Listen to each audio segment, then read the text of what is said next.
Okay, good morning, ladies and gentlemen. I make it 9 o'clock, so let's get a start with GETDigital 2021. My name is Sean Donnelly. I am a senior analyst at a company called eConsultancy. I am very much delighted to be the host of this first session with Paul Farrell, MD of Virgin Media TV, who I'll introduce in a moment. Just by way of context, if you're not familiar with the GETDigital series, they've been running since around about 2009. And I was actually a member of the first team that started running GETDigital, and I was involved in running GETDigital for 5 years. But this is the first time that the team has run the event both online and over the course of a week. So it's very ambitious what the guys have put together. So we have a really exciting week ahead of us. We'll be exploring a range of topics related to business, to leadership, to entrepreneurship, with a focus on how businesses of all sizes can harness digital technology to achieve their goals. And so we'll begin with our first speaker of the conference. I'm pleased to welcome Paul Farrell. He is the Managing Director of Virgin Media TV. His talk is titled "The Future of Local Media and Advertising in a FANG-Dominated World." And for those in our audience who might not be too familiar with the nomenclature, it's a hard word to get out, isn't it? And who have been wondering what FANG means, it's just an abbreviation that means Facebook, Amazon, Netflix, and Google. Hopefully I haven't given any spoilers there, Paul. No doubt, in terms of logistics, you'll have questions following the talk or during the talk, and we would love to receive them. So I'd ask you to please submit your questions during the session using the Q&A function, which you'll find at the bottom of your Zoom screen there. The chat function is disabled, so please use the Q&A function, and then I will compile the questions as we go through, and then I'll be able to ask Paul those questions at the end if we have time available. So really looking forward to your questions. Please remember to use that Q&A function because the chat function is disabled. So without further delay, I'll hand over to you, Paul. Thank you, Sean. Hope you can all hear me okay. I'm just going to put up a set of slides now before we kick off.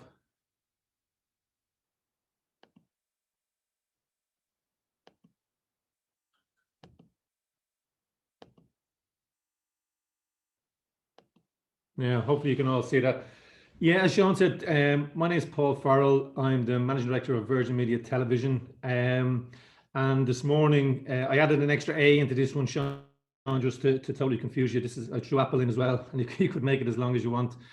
But what I was hoping to touch on today is, I suppose, the impact of, digital development, innovation, and distribution on a traditional TV business and what that means to us in Virgin Media Television. So, as Sean said, I'd love to take as many questions as people have rather than kind of just preaching through a low let of slides. So I'm happy to make this as interactive as it can be, particularly as it's 9 o'clock on a Monday morning. So to kick off, just to give you a little bit of background, Virgin Media Television is what we call a commercial public service broadcaster.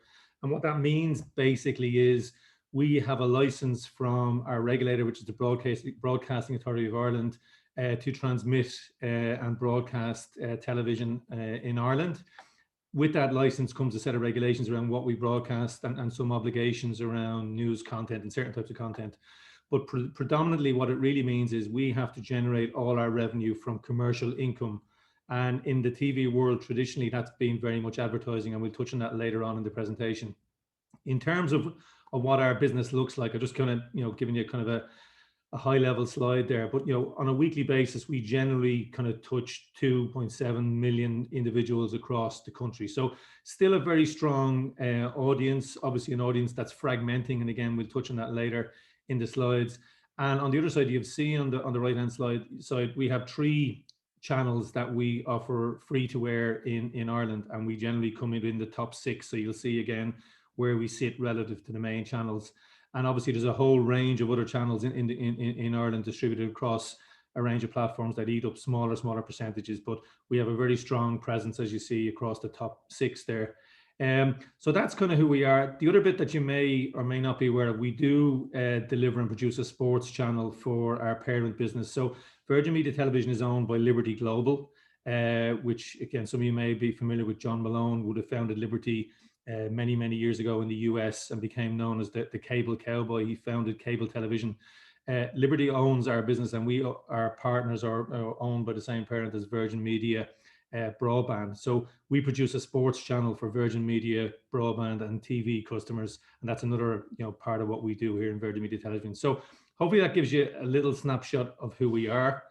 In terms of, again, I won't kind of dwell on this, but I suppose the challenge from a TV perspective, I mean, there's always kind of three dimensions to what a TV business does. And this is generally what a lot of media kind of set their objectives and their performance metrics against. There's a very social dimension, and that's obviously been enhanced very much by social media. But those, what you used to call appointment of view type programmings like Britain's Got Talent, Ireland's Got Talent, Strictly Come Dancing, bringing families together to come around an occasion have become less and less. We call them now the shiny floor shows. So Ant and Deck, Saturday Night Takeaway, those type of shows have become less and less as more audience disperse in the home and people go to screens in their own rooms and engage with their own content. So that's always been a big part of what TV was about, but becoming more threatened as fragmentation occurs and people in households choose their own viewing experience. There's a functional dimension to TV, which again has been about telling stories, sharing information, presenting the facts, and that's something I'll touch on in a bit more detail in the first section of the presentation. And then there's an emotional piece. I mean, TV is very good at creating stories, creating kind of connections, and developing those kind of engagements around communities and sectors. You may or may not have seen a piece of work we did with the Alzheimer's Society around a Jack Charlton documentary just over a week ago. And that was something that really created an emotional connection for a lot of people in raising awareness and talking about dementia, but equally helping us as a business raise funds for the Alzheimer's Society. So they're the three kind of, I suppose, cogs or wheels within the TV business that when you're making decisions on your budgets, your investments, your content, your talent, they all have to be considered in terms of how you bring that TV business together and plan into the future. So just into the meat, there's two things I wanted to touch on in the context of this presentation. And there are two fundamental challenges that I think are facing the Virgin Media TV business, but traditional media generally. The first is trust in media. And what I talk about there is, there's an inherent social value media brings. And when I say media, I mean radio, newspaper, I mean online, local, streamers and local podcasters and all these people who create media. There's an inherent social value in that, and that is under a lot of threat now, particularly in terms of how people understand and trust media. So the slide here comes from a company called Edelman, you may be familiar with, who produce this global trust barometer every year, and they do it across, I think it's over 50 different countries, and they do a really good deep dive into local countries, and Ireland is included in that. And the reason I kind of started with this slide is, for the first time ever, between 2021, you can see a very significant drop in that trust in traditional media. So, we've had a lot of dynamics that have fueled this. You've obviously had Donald Trump for 4 years, preaching about fake news, fake media, all that type of stuff. You've had an explosion, obviously, of social media influence in terms of the role Facebook plays, Twitter, Instagram, in terms of presenting news. And that's put media under a lot of threat in terms of the trust that people have in that. Now, the irony here is if you look to, this is national government research that's done every week and it's been done for over a year. You'll see that, when it comes to a crisis, particularly like COVID, people still seek out traditional media to find and get the valued, trusted stories. So number one there, that blue line is RTE. So from the very start of the COVID crisis, over 87% of people chose traditional media and RTE as the place to go to get their facts and information about the coronavirus. That orange line, which is probably the most positive thing from a Virgin Media point of view, is we've grown from 17%, in March of last year to in around kind of, early to mid 40s. So we've more than doubled that kind of role and that source we play in people seeking out trusted content, particularly as it relates to the coronavirus. Now, there's another whole raft of other data that sits behind this, but interestingly, Facebook has dropped by over 30% in the same period, as has Instagram and other social media platforms. So while trust in media is under a lot of pressure, as you've seen from the earlier slide, in times of crisis or when people really do want to get the right information, they still go back to traditional media. So from a strategic point of view or a structural point of view, we do need to take cognizance of that and understand that role and how we as a business can kind of enhance that and make that part of our strategy going forward. The reason I do say that is, it's becoming more and more urgent. So again, going back to the Edelman data, you'll see a whole range of things that, in terms of looking at COVID and people's reactions and, the problems and urgencies they see as being priorities. Number 3 on the list is, finding ways to combat fake news. So while trust in media is under pressure, that awareness of, bad actors, fake news, and understanding and increasing media literacy is growing in importance. It's number 3 on the list, as you say, between 2 very significant issues that are top of people's mind: healthcare, obviously, and addressing poverty. So if you take that to the next level and you talk about those priorities, again, looking at the list, the 3rd one of this list again is relevant in the context of today's discussion, and that's media literacy and information literacy. So in the context of, I suppose, the week that you guys are all engaging in, data is a core component of any successful business now. And, newer businesses like the FANGs do it so much better than anyone else. Traditional businesses, we continue to struggle. But people understanding the literacy, in terms of where that information comes from, privacy in terms of where their data is being used, and understanding media and how those stories are validated, verified, is growing in importance. So while trust is declining, that awareness of understanding, validating, verifying information is becoming more and more important. So that is a positive sign against that kind of worrying trend of that erosion of trust. And finally, just on this segment, the other thing that I think, again, is interesting, this comes from the Edelman study as well. They're saying that, they've created this category, but how do you quantify or classify what is good information hygiene? So again, you talk about media literacy, information literacy being of increasing importance to people. They've created this kind of qualification as to how do you understand and behave in a way that presents and enhances the quality and the validity of the information you're sharing and distributing. So you'll see the 4 criteria that they evaluate against in terms of news engagement. So, how popular, how verified, how robust is that information source. The echo chambers, again, we all see this, and again, I'm sure you guys know a lot better than I do, but the algorithms are built in such a way to, enhance and increase that kind of prevalence of information that creates a certain behavior, and that doesn't really stand on the basis of validity or accuracy. It generates kind of based on other models, particularly around kind of growth, engagement, and ultimately revenue.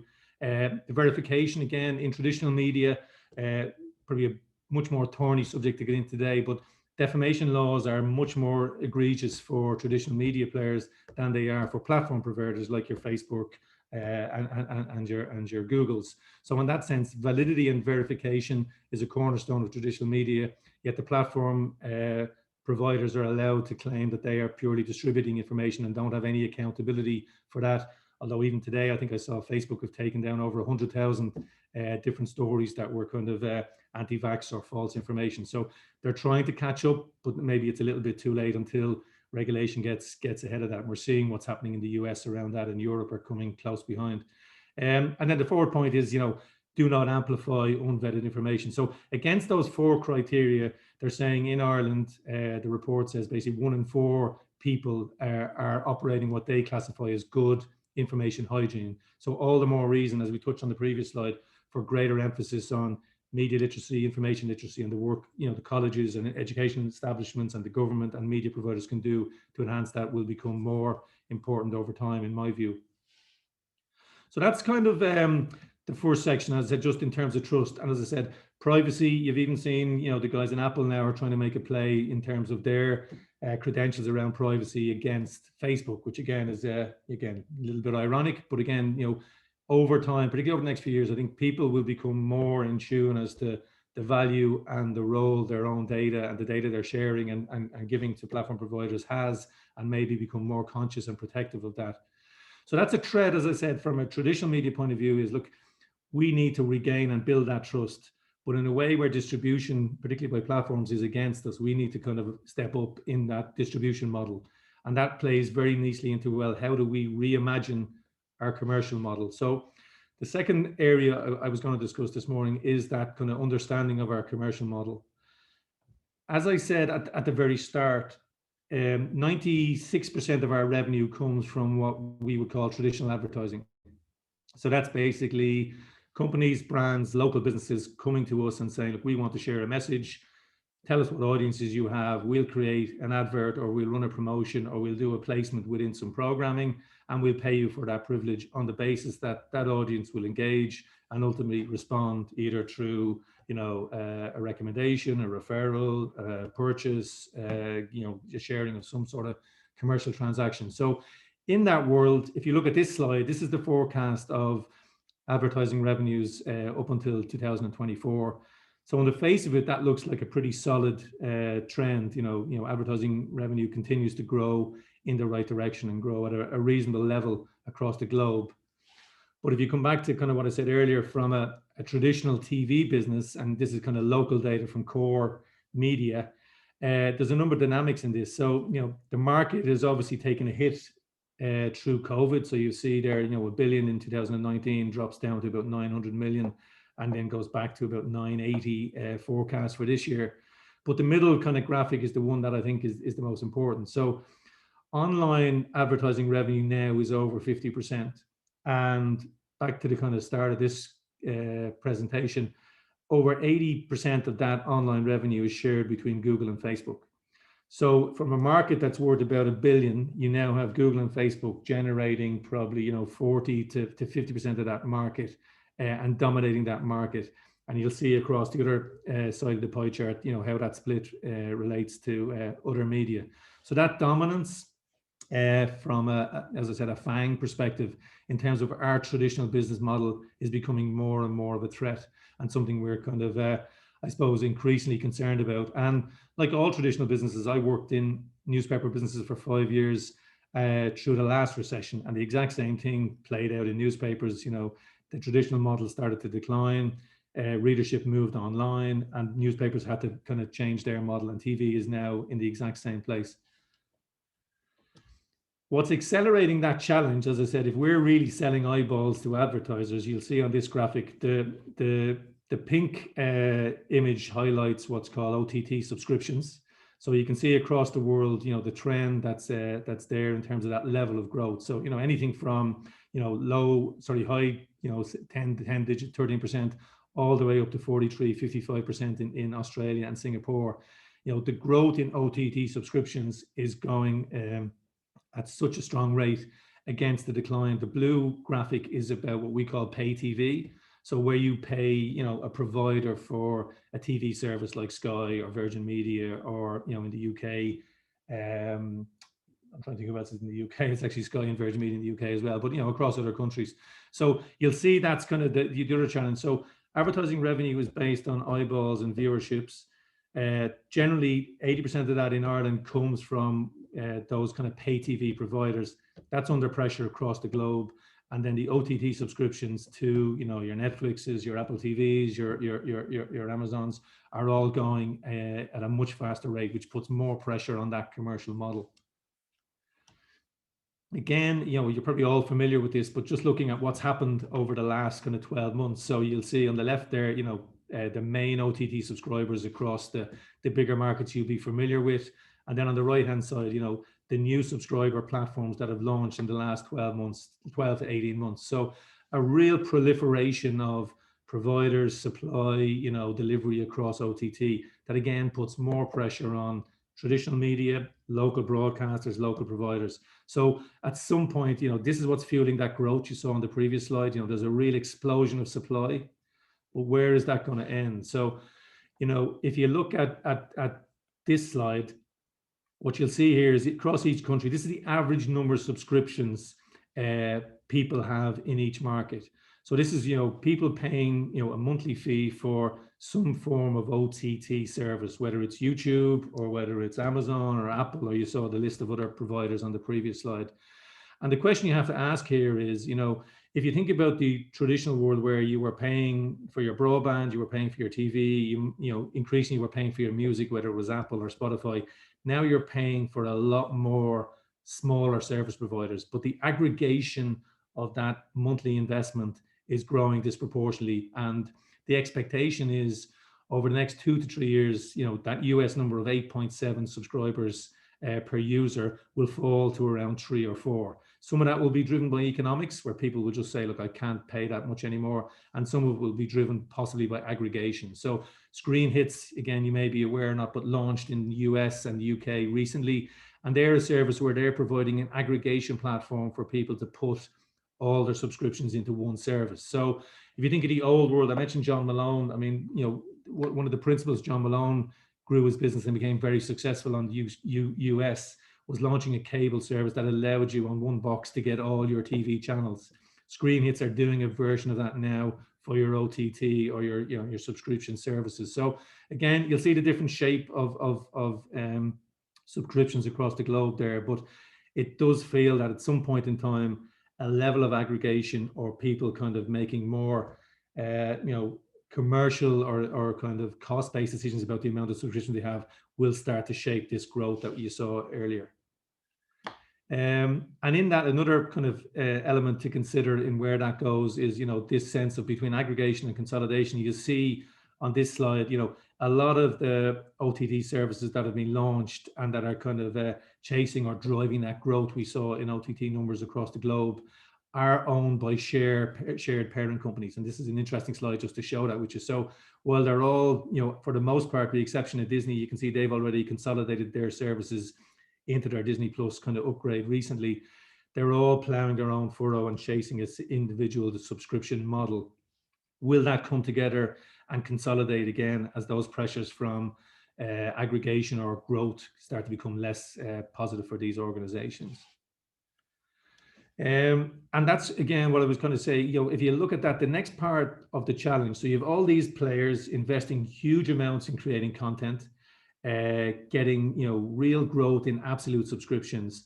The streaming revenue, as you see here, has grown significantly, as I said, to the detriment of pay TV. So this is where you're really seeing the value of that. So 129 million between 2019 to 2020, and that's going to grow consistently across the years based on this forecast. So pay TV and OTT subscriptions are going to keep kind of competing for that share of wallet, which puts traditional businesses like us under pressure. And why do I say that? Because if those eyeballs are going to platforms and streamers, the ability for people to find and discover local linear services or traditional channels like Virgin, like RTE, becomes less and less efficient or less and less obvious for users. And there's a regulatory challenge here that Europe is currently asking countries to transpose into legislation. Is how do platform providers, streamers, OTT players offer some level of discovery or presence or prominence to local media? And in France, for example, Netflix have recently been forced to present local TV on their platform and make it discoverable. So from a Virgin Media TV perspective, we would obviously like to see the same thing happen, that if you have a subscription to Amazon, to Netflix, to Apple, there is an opportunity for, like you would on a Virgin TV set-top box, be able to find Virgin TV 1, 2, or 3 quite easily and be able to engage with our content. At the moment, that's not an option, and that's adding to that pressure in terms of that digital distribution that is driving the growth we've seen through the slides previously.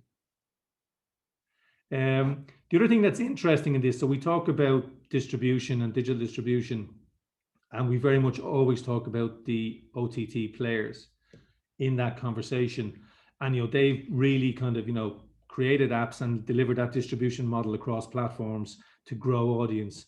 What you're seeing increasingly, this is Google data from the end of last year. The blue bars really are what Google kind of classifies as connected TVs. So that's basically your smart TV, and consumers going in now and picking up their content directly through the smart TV, as opposed to straight from an app on a device, whether it's desktop, mobile, or tablet, or from a TV box or a platform. So the reason I think this is important and relevant to Virgin Media Television is that growth in connected TV does present an opportunity for Virgin Media Television to present and develop our player as a distribution platform on TV. So the fact connected TVs are growing so fast, and in Ireland and mainly in Europe, you have two very dominant players in that market, LG and Samsung, presents a great opportunity for us to say, well, look, how can we, notwithstanding the challenges of OTT growth and people paying for a whole range of different content, can we find a way to present our content to audiences on new platforms? And connected TV is going to be a big part of our strategy into the future. And this Google data validates that as an opportunity. And then, just kind of moving on from the negatives, kind of building into more of a positive, what you are seeing. So as Sean mentioned at the start, there's a lot of jargon around telcos and telecoms and entertainment. So BVOD is what we class broadcast VOD, which we what you pick up on the player. AVOD is where now people are engaging with content through players and platforms, and it's advertising funded. So you would have seen on one of the earlier slides, Peacock, which is a platform, which is a streamer out of the US, out of NBC, and they have two models where, a bit like Spotify, you can sign up for free and you get ads, or you can pay a subscription and you get no ads. AVOD, this AVOD model, so the yellow boxes that you see on the bar chart on the left are showing the breakout of advertising as a share of the market, and you see particularly in the UK and the US that advertising video model, so people being happy to engage with video content from providers and broadcasters with advertising on it, is growing in significance. So if you talk about what the last slide I said, connected TV providing a new opportunity for distribution for traditional media players, advertising revenue, particularly in the markets that would be more similar or relevant in an Irish context, UK and US, does provide some reasonable opportunity for us as a local TV business to find a new distribution model that is still funded by advertising, but is enhanced and provides growth against that structural decline I mentioned earlier in traditional broadcasting. And just to emphasize that, so I'm just coming to a conclusion now. And this is where it does kind of get into this kind of data driving kind of distribution of a traditional business.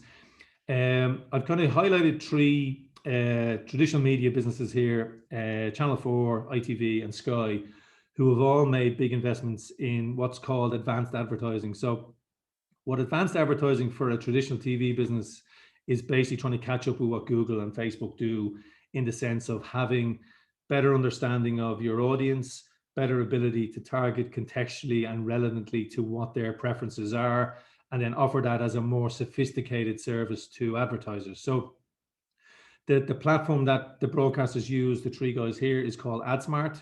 We've launched it here in Ireland last year on our platform, and that allows, both from a player point of view and if you're sitting at home on your traditional set-top box, advertisers to engage with the broadcaster and find a more targeted solution. So what that means is, if you have a small business or a local dealership who wants to target by area, that ability is there now for TV, which wasn't there before. Because one of the benefits of TV over its existence has been that broadcast opportunity to get a message out to loads of people and create a very kind of quick, emotional type of engagement with your brand or your advertising in a very efficient and timely manner.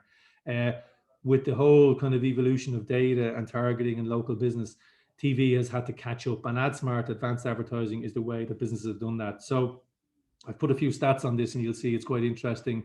For example, in the UK, Channel 4, ITV, I think, 60% of their users of their kind of All 4 ITV Hub, their digital player platform, are under 34 years of age, and they have 32 million registered users. So people are happy to register, and that's the model. Look at this AVOD model. You register to get the content, which allows you to get access to more content, but in return, that gives the broadcast business the opportunity to understand your profile, your needs, your behaviors better. And it is, interestingly, as I see the second last point, becoming much more of a younger opportunity for advertisers to engage with audience than Facebook now has become, because obviously Facebook users have kind of grown and moved with the platform. The last point in this, and I think this is probably the biggest challenge for us as a business, we do need to improve our capabilities, our infrastructure, and our understanding of data. And obviously, going back to what I mentioned on the privacy side, there's a lot of urgency around regulation and legislation in this area, with third-party data becoming less of an option for advertisers in the past. So as a broadcaster, our capabilities in digital, our infrastructure, our technology, our partnerships are becoming much more important to us in terms of how we prepare for that future, which is a much more data-driven, analytic, technically kind of sophisticated service than we would have delivered in the past. And just to kind of again to try and end on a positive from a TV perspective, while you see the shape on the left of kind of the average viewing kind of consumption, you see on the right that growth is kind of compensated as to how many people engage with our content on our player. So if you go back to the last few slides I talked about, if we can increase that relevance, sophistication, and distribution of that player to the right people across connected TVs, if we can get greater support from a regulatory point of view to have prominence and discovery across the OTT providers, there is an opportunity for us, going back to the very first slide, to deliver local content that is trusted, that is relevant, that drives engagement and emotion at a local level. And as I said earlier, we are probably more exposed than some other countries purely by the nature of our dependence on UK and US content in an Irish context, and equally that focus on the English language does put us under a bit more pressure from that what we call inspill of content and that erosion of advertising and revenue to other players. So just to summarize, and I hope that was of some interest, but we are in the middle of a structural transformation in the traditional media world, and that is accelerating, as you saw from the slides on OTT and that growth. Our traditional revenue models are under threat. So, that 96% dependency on traditional advertising needs to change, and we need to look at new ways of providing services to advertisers, but equally to businesses and brands in terms of what we can do. And some of that will be about collaboration in terms of creating content. I think Netflix spends about 8 billion, a year on content, and there's a huge appetite for creation, production of content. So that is an opportunity for us as a local content producer to look at new revenue models. Again, public service media, there's a media commission that's active at the moment looking at what is the role of public service media. And I'd be keen to emphasize that's not just broadcast media. That's, local media, local print, local digital media, local radio. All media performs a public service. And I think we need to look at a different model of that. And that's actively being reviewed now through a media commission set up by the government. Excuse me. I touched at the start about the erosion of trust. I think that is a global challenge, and that's not one for us as a media provider to say, look, we're in the pole seats here and we should be kind of influencing or kind of driving that decision. But you saw that is something people are acutely concerned about, but equally understand that greater literacy and that kind of understanding of where information comes from and how it's generated and how I distribute information all plays a role in enhancing or stabilizing that kind of erosion of trust. And finally, media literacy, again, last point, it is, a huge challenge. I think, I know I've 5 kids and, all, spend, an awful lot of time on a whole range of different platforms and devices and have very little knowledge or understanding of where information comes from and how to validate or how to understand it or how to kind of, be more in control of what they are consuming. And I think that is a challenge for us as a nation. It's a challenge for kind of across the globe really is there a role that, media, academia and government can play in enhancing media literacy in a way that is useful and positive as opposed to being seen as maybe too draconian and maybe kind of, stifling that kind of enhancement of literacy that's important. So that's it from me. Hopefully that was of some use. More than happy to take any questions people have, and I'll hand back to you, Sean. Well, thanks very much. That was a great talk. Yep, we'd like to invite questions. So if you haven't asked a question yet, we have a couple of minutes, so please do so in the Q&A function there. There's an awful lot in there. Paul, I guess one of the things that I think of is in terms of that sort of traditional revenue model and that sort of transformation of media. I guess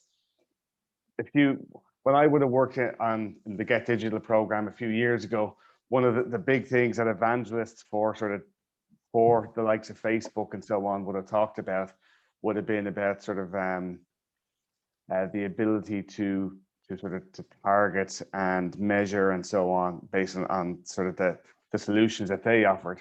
But it looks like now that sort of traditional media is catching up in terms of its ability to offer that kind of targeting and then offer that sort of measurement solution. Is that right?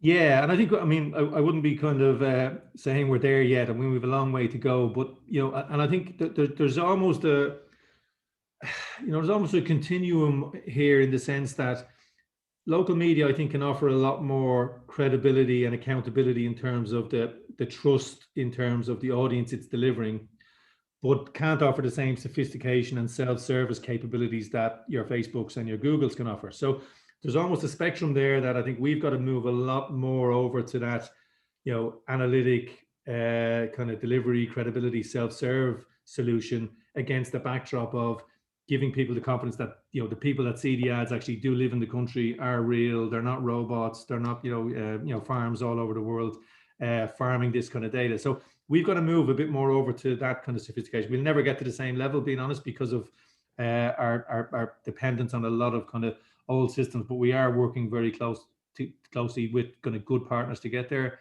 And I think the second point on that is, I do think, you know, it's a theme through the presentation, there are opportunities for consolidation locally with media players to come together and say, look, you know, a newspaper provider plus a radio provider plus a broadcast provider could offer the scale and the reach maybe that a Google, Facebook can offer, if you can find a way for that technology to come together and be a bit more, you know, reliable and sophisticated. And I think that is something that I think will happen in the next few years. Yeah, that's something that I've been wondering about in terms of examining the media landscape, is that as Facebook and Amazon and so on, as they sort of pull in more media budget, they do have those targeting tools, but actually you talked about data there, and it's not easy to pull the data back out.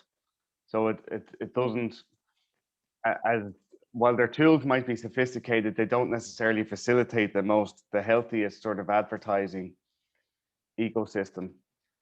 And Yeah, and I think in some ways, I think, you know, brands have, you know, and again, it's interesting. I think COVID has accelerated an awful lot of things, and it's accelerated, you know, e-commerce and kind of, you know, the pressure probably on the high street that, you know, is almost a parallel challenge to what we're facing in traditional media.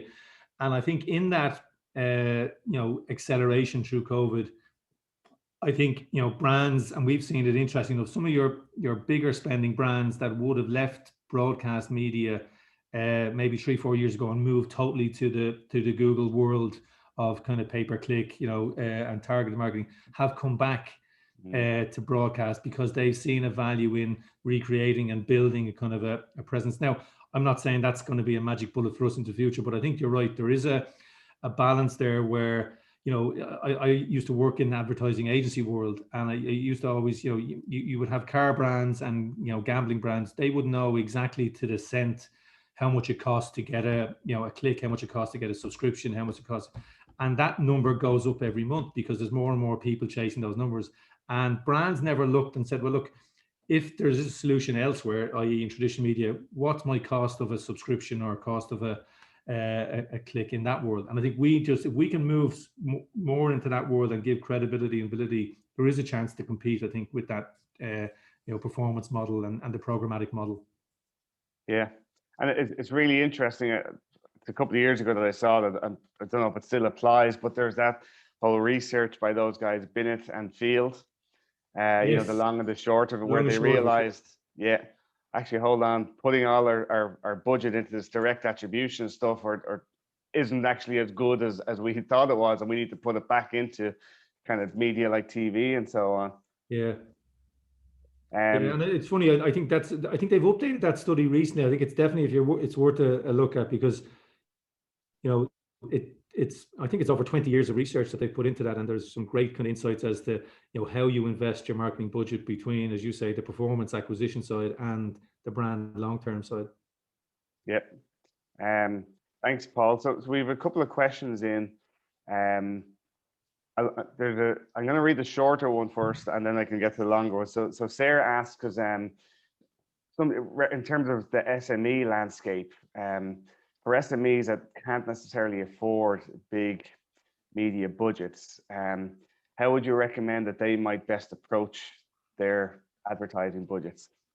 That's a great question. And I think it's one of those challenges that's going to be around traditional kind of TV media for years. And the last part of the presentation, that AdSmart model is very much focused on providing a kind of a cost-efficient service for SMEs. So as I said, we launched it in November, and we've had some really good success. So perceptively, that there's kind of two barriers to entry for TV advertising. One is the creation of the ad. And that's a service now broadcasters are offering, similar to what radio stations have offered for years. So you don't need to go and create a very elaborate, almost movie quality production for your ad. We offer that as a service in-house, and it's very cost effective. Secondly, then there's the data and the targeting. So if you're, running a furniture business in Ennis, for example, it's now available for you to kind of have an ad that only runs to people that are in the catchment area that you choose. So whether that's 20K from your store, 25K, 5K, whatever. So, and you only pay for those eyeballs that are in that. So, the data will say that might be a catchment area of 10,000. So instead of paying for 2.5 million eyeballs, which would have been the old model and a lot of wastage inherent in that, you're only paying for what that local audience you want to target is. So that's, I think, very much where the TV business now can move into that. Because if you look at Facebook's data, when all the brands started blocking Facebook, Mark Zuckerberg didn't really give a monkeys, because 80% of his advertising was all SMEs and local business. So I think that's where there is a big opportunity for us. And it is, as you say, Sarah, it's about, getting that awareness there that you can create and target at a much more local level, which makes it inherently much more cost efficient. Thanks for that. There's an interesting question here from Martin Paul, who asks about, he's asking about the success of original scripted material like Red Rock and Normal People. And you talked about some of those the OTT models investing a lot in original material. So he's saying, why is there not more investment in that kind of material, given that there might be potential for it to grow outside of the Virgin Media ecosystem, I suppose? Yeah, it's a great question. And I think it touches on a number of levels. So from a funding point of view, content is very expensive to create, particularly at the caliber of, I'm not sure many people were watching Line of Duty last night, but these shows cost multi millions to produce.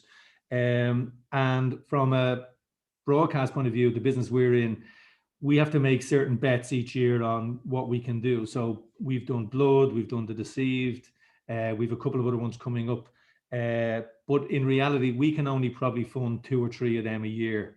Now we have actually, seen models evolve quite positively, where we're about to kind of go into a partnership with a very kind of prominent UK broadcaster, a very prominent global distributor, to create a platform that, to create a project that will, be fully funded by the 2 broadcasters and the distributor, be produced and shot in Ireland, and then will hopefully go to a global market. So that kind of opportunity where people can now, find a local partner in Ireland, come here. There are tax benefits, being brutally honest with you, it's a Section 481. So a lot of international distributors are now coming to Ireland saying, look, you guys can produce great content. How do we do it? So there's that opportunity for collaboration. But answering your question directly, the cost of content, whether it's sports rights or creating content locally, is extremely high. And the only way a local broadcaster can do that, and this is probably